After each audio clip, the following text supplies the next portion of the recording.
I'm Gary Strigler, and this is a really interesting project that I've been working on. It is a frame with basically cabinet doors that allows you to have access to the area underneath the stairway. I'm guessing at least 25% of the houses in the United States have a stairway that they need access to underneath. Now, you could certainly have a door that just led you underneath it, but then as the stairway gets tighter, you really don't have good access to the storage. This actually has access all the way down to the very, very corner. One of the interesting things about this project was that there was an antique door here that we needed to match that, and I'll cover some about how we worked to match those details. But also something that's important is it really absolutely perfectly had to match the pitch of the stairs. This is going to fit up underneath the skirt board of the stairs, and then a molding will cover that joint. I shared in a previous video that I made a template using a hot melt glue gun and some headless pins just right in place to make sure that I had something that gave me the correct pitch and length and everything that this frame needed to be. When I got ready to put the frame together, I used some work stands, and I just laid everything up on this table with the work stands to help support it, and I cut the pieces for the face frame and laid them right on top of that template I made to make sure that everything went together. Now, the face frame is actually just put together, all pockets screwed together. There's certainly some complicated cuts, but I knew that as long as everything sat right on top of that template I made, it was going to be fine. So I worked very carefully to match that template, and that was super challenging, but I got that done. And because all these doors are a tremendous amount of work, I wanted to make sure that everything lined up well. And so once I had the face frame done and double checked it with the template, I moved the template aside, and then I took a piece of 1/2-inch plywood and just marked an overlay for all these doors. All these doors overlay about 1/2 inch. And by the way, I use standard European hinges. If I went any thicker than the 1 inch that I went with on this frame, I probably wouldn't be able to do that.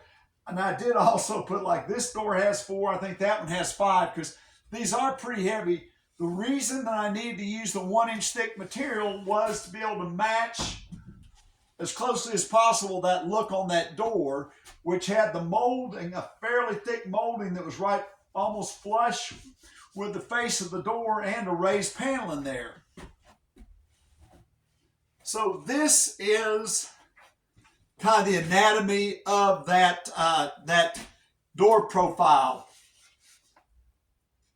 Took the 1 inch thick material, and I made about a 3/4 by 1/2 inch rebate in the edge, and that gave me a place to nest this panel mold back into. And that's really important because this panel mold has to be really stable. I couldn't just butt joint it because I didn't have anything to nail to. So I made that rebate and shot the molding in. And what I was trying to do is get basically leave about a 1/2 inch right here, because most of the time when you do a raised panel, you're going to have about a 7/16, 3/8, somewhere in there pocket for it to sit in. So, we rebated the frame. I nailed the molding in.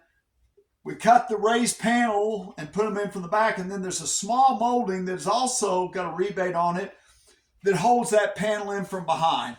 So it's a fairly complicated pattern, but once I got it figured out, it went together pretty well. And so there's what that door looks like up close.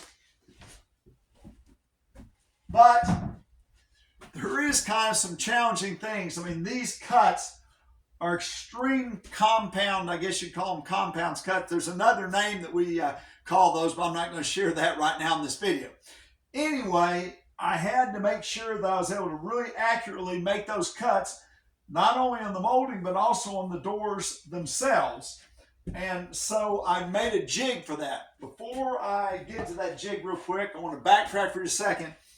I would say that I put all my frames, all these joints are some version of a mitered joint, and I used Hoffman keys to tie them together from the back. Now, the Hoffman machine is a fairly expensive machine. A lot of people might not have it, but I will tell you that you could also just put biscuits or dominoes in there and still make those joints. You just have to do a little bit more clamping and wait for the glue to dry. But using the Hoffman keys, basically I could put a glue in the joint, drive those keys in place, and I was done. But one of the things I want to share is, as long as you've got some routers, a miter saw, of course, a nail gun. I used a headless printer for all this, and a table saw.